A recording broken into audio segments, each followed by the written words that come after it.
So there I was at the absolute depths of drug and alcohol addiction, staring death directly in the face. For 2 decades, after losing my career as a journalist, I suffered the most tremendous pain, anguish, the horrors, everything you can imagine that goes with drug and alcohol addiction. Jails, institutions, rehabs. I died literally 3 or 4 times at least. Narcan brought me back, or paramedics brought me back. I totaled 12 vehicles. Okay, I slept out in the freezing cold. Should have froze to death multiple times. I went to prison. I was assaulted. I had multiple traumatic head injuries, multiple hospitalizations. And at the end of it, here in about 2020, right before 2020, I was astonished that I was still alive. You want to talk about pain and suffering? Most people do not endure this much. And I don't say this much to brag, because in this video, I'm going to give you tips. Whatever you're going through, these are tips that I use to transcend pain and suffering and to utilize that pain as my greatest asset and to live a life of my dreams. What's up, everybody? It's Brian. I'm here again, just kind of off the cuff, kind of candid, driving home here on a Sunday evening. Just got done helping my parents with some yard work. I just want to throw a little at you here because I felt inspired. I felt like I wanted to share. I want to uplift others. I want to help others with this content. This is why we're here. This is why I'm here. And no matter what you're going through, no matter how much pain and suffering you are going through, you can use that as a tool to transcend it and to live a life beyond your wildest dreams. So for starters, let me say that in my case, I was an award-winning journalist, okay? And I fell into drinking and alcohol. As many of you who hear me share, I fell into drug and alcohol at a young age and destroyed that career in journalism. Went from being a rising star, award-winning reporter, made multiple appearances on television, to actually losing that career, moving to multiple states, multiple incarcerations, and just the horror and agony I experienced was something I wouldn't wish on my worst enemy. But ultimately, what allowed me to transcend it was the realization that I was the one causing it. I took radical responsibility for my reality. We create our own reality. Took radical responsibility for everything that had happened to me. I stopped playing the victim, and I said, if I'm not the problem, there is no solution. So radical responsibility was the first step towards transcending pain and suffering. And that's what I'm hoping to give you in this video, is how to transcend pain and suffering. So what I'll say is that it was actually through an intense spiritual seeking, a heartfelt prayer and seeking to God, that I had a spiritual awakening. I was graced by a spiritual awakening due to a power much greater than myself, which restored me to sanity, which brought me into alignment with my purpose now. So what I'll say is, what I learned and what you need to know is that most pain and all suffering is a feedback mechanism the universe, the one infinite creator, gives us to show us that we are out of alignment with the truth of who we are. The more out of alignment we become, the greater that pain and suffering. The pain and suffering has to increase to bring us back into alignment with the truth of who we are.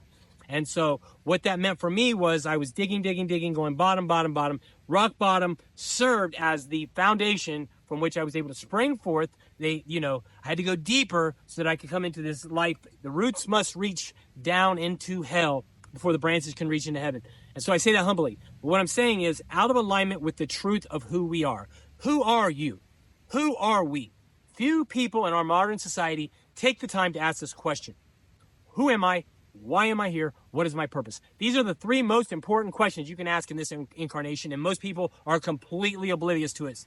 They are programmed by society to chase, programmed with limiting beliefs, a limiting understanding of the universe, of who they are, and so they do not find out in this incarnation the truth of who they are. The truth of who you are, the truth of this universe, is that everything is consciousness. It is all governed by one infinite consciousness that pervades everything. I am an aspect of that one. So are you. So is everyone else watching this. So is everyone you encounter. We are all aspects of the one. But we fail to see this because of our lack of self-knowledge. Self-knowledge can be gained through intense spiritual discipline, or there can be spontaneous awakenings which have happened throughout history.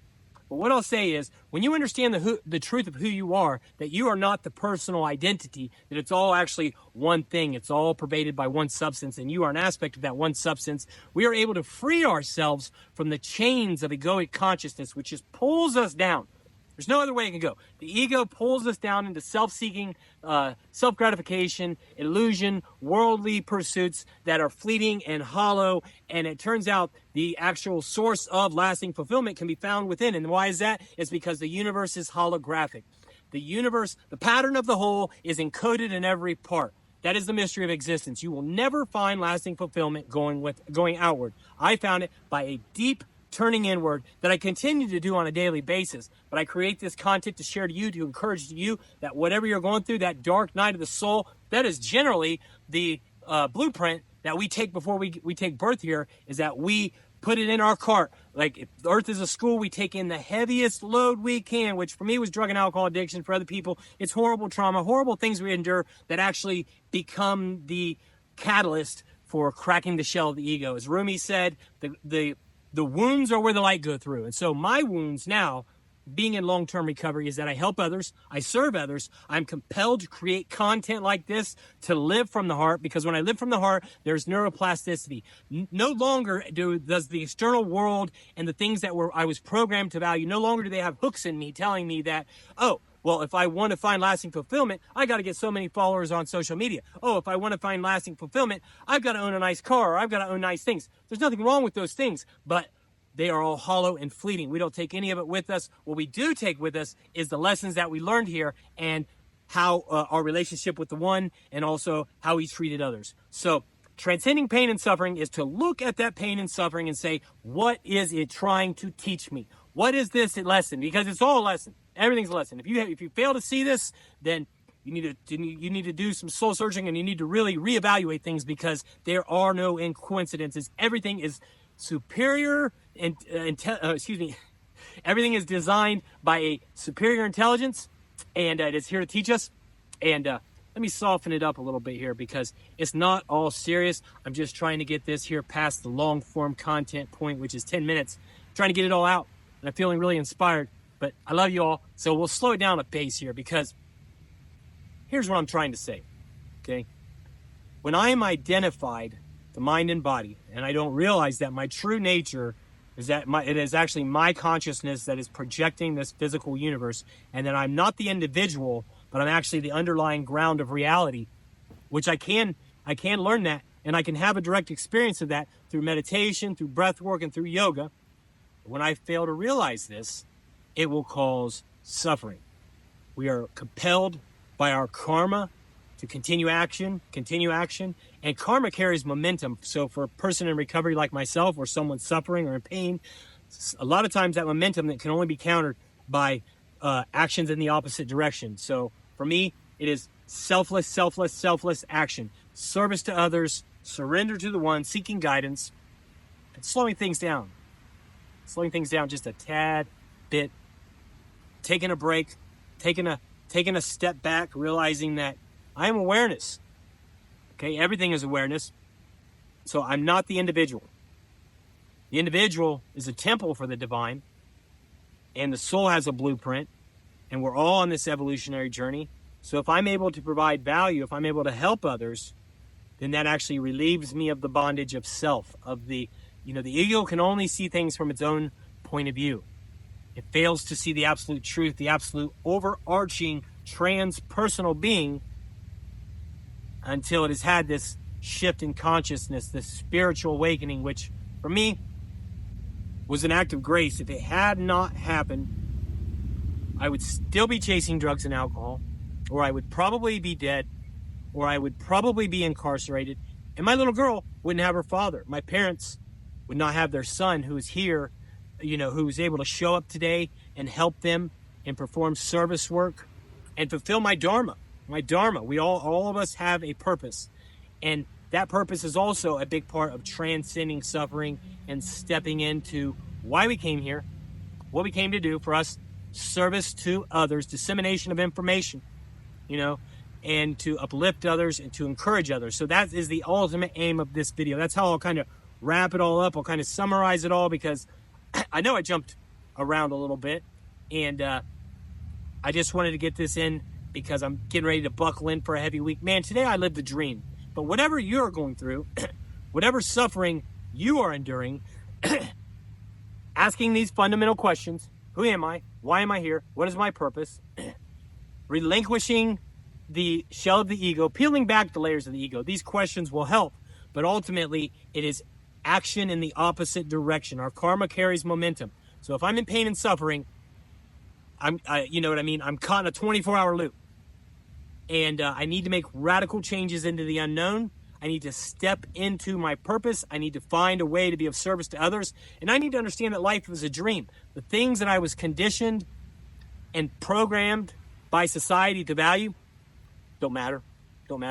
We waste our entire life force, dumping our life force, feeding our life force to trillionaires who rule the earth and who enslave the masses. And we feed our life force to this broken system that has to collapse. The global financial system, the global military industrial complex, these are the systems that no longer serve humanity. We have parasites, parasitic institutions, and self-serving entities that have governed the earth, and they are completely powerless when we, the people, stop taking their poison, stop listening to their brainwashing, and stand into the truth of who we are. Okay? Stepping boldly into the unknown, driven and guided by a sense of purpose, understanding that if I throw myself into this selfless action, detaching myself from outcomes, and if I try to rally others to say, man, we ain't gonna take this shit, man. They're trying to poison us. It's just so bad. I want to go down a conspiracy theory rabbit hole because, I would like the algorithm to find the right people that need this sort of inspiration. But man, you are not alone. And you really can't transcend pain and suffering until you take radical acceptance for every aspect of your reality that you're experiencing, because it's a mirror. It's a mirror. The outer world is a mirror. It's all you. It's just your internal dialogue being reflected back to you. Your actions have led you to where you are, and they will continue you down that rabbit hole unless you turn the tide of karma. And that means selfless action, man. No matter how much meditation you do, doesn't matter how much fasting, I've done it all. I've done the semen retention, the cold exposure, man, the yoga for days, intermittent training, high intensity interval training. The only thing that reverses the polarity of that karma that led me to that pain and suffering is radical action in the opposite direction. Helping others, serving others, making a video like this when I got to get to bed earlier. I've got production tomorrow. I work for a brilliant marketing company who's teaching me. I have the honor today. I'm learning video editing, something I never thought I would do. Is my background's in journalism. I was always a writer. Now we have AI. And so I'm looking to upgrade my skill set, but selflessly serving for a greater good is the understanding that we are going through this shift, man. And no matter what your pain is and no matter what your suffering is, I'm here for you. If this reaches you, put something in the comments. I'll send you a copy of my book. If I can, if the YouTube allows me, I'll put the link to my book in the comments. Human potential is limitless. Life is a dream. Let's rally around the awakening. I love you all. I appreciate you letting me share. Thanks again.